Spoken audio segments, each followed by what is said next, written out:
Ryan Garcia has begun his Dallas, Texas arc. That's what I want to talk about in this video.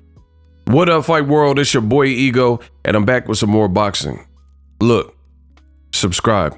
Boxingego quick hits, less intro, less filler. Let's get it.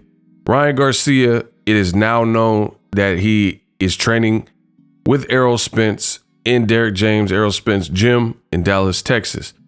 He's already established that he's going to have residence out there, and he's moving to Dallas, and he's already begun bonding with DJ Derrick James and spend some time in the gym.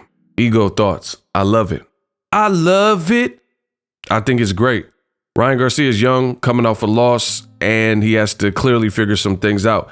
Ryan Garcia has a ton of flaws displayed in ring in terms of things you wouldn't advise a fighter to do, pulling straight back, closing your eyes when you throw a punch, and, relying on one speed. There's just little things like from a technical perspective. Who better to help try to improve these things than Derrick James? He's got to be probably the trainer of the year for the past couple years. Hell of a stable, and it just keeps getting better. He already had Errol Spence stop that cat. He already had Jermell Charlo. He already had Frank Martin. But the new additions, and I ain't talking Bobby, Ronnie, Ricky, Mike. I'm not talking new addition like that.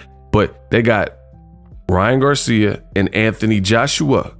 So those are two big names on DAZN, and they chose to work with really a PBC trainer, a guy who's all of his whole stable previous to that have been PBC Premier Boxing Champion fighters. So I think it's a good fit. I mean, Derrick James, again, if anybody can help Ryan Garcia, it would be a brilliant mind like that. Somebody that Ryan will have to respect. Like, Derrick James is not going to waste his time, and you're not going to be able to stand him up and be like, oh, like I've seen some Julio Cesar Chavez Jr. traits in Ryan Garcia. Like, even on the All Access, I believe he started working out in his garage as opposed to going to the gym. It can't be that. Like, if you want to win at the highest of levels, you have to be willing to do what the highest of levels the elite are doing, right? Like, just me I could speak, I'm not the fighter, so I could speak for my hustle, my bag, which is YouTube.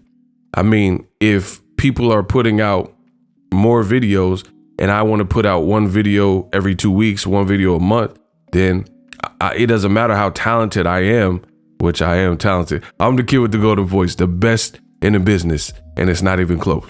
But it wouldn't really matter because I would be getting out-volumed by somebody else who's weaker, but they're at least more consistent with it, right? So when you're trying to battle and take over your space, you got to do, when in Rome, do as Romans do. There's no way that, like, even Gervonta Davis, he straightened up his act immensely where he started getting real focused, keeping his weight down, wasn't missing weight. You're not going to beat someone like that unless you just clip them with the lucky shot and they can't recover. You know what I mean? And I hate to say lucky shot, 'cause I don't really believe in that, but you guys get what I'm saying. Unless you just, send one shot and it just happens to do the trick. But oftentimes at the elite level, there's going to be some adjustments needed. Like, if you're fighting someone who's truly elite and doesn't have like these big, overwhelming flaws, then you're going to have to make some adjustments in the ring with them. So I like this from Ryan Garcia.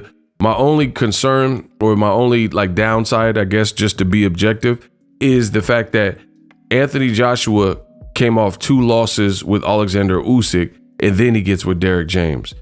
Ryan Garcia comes off of his first professional loss against Gervonta Davis by KO, body shot KO. Then he goes to Derrick James. I hate when fighters do that. I really feel if your training is too run of the mill and you don't respect your trainer, you're not learning enough, whatever the situation is, why not make the decision prior to you losing? It's always at the bare bones minimum, a bad performance, more often off of a loss, that fighters think outside the box. Hey, I need a trainer who can help me at this stage of my career. It's always like Amir Khan, he got knocked out by Danny Garcia. Ish, bam. And Danny Garcia banged him, paused. And then all of a sudden now he want to get with Virgil Hunter from Freddie Roach. Like, it's just, I don't think it has to be that way. I don't think you have to lose in order to know that you need to graduate and work with a different trainer. But it just puts I think it's an unfair pressure for people like Derrick James, because they're taking the broken product. It's already bad enough these guys are like 25, 30 years old, because a lot of habits that you formed, this is kind of who you are as a fighter, and you can not try to change them wholly. But I don't believe in changing a fighter's whole DNA. That usually doesn't work out well. But what you would have to do is subtly add on to their game without changing who they are as a fighter.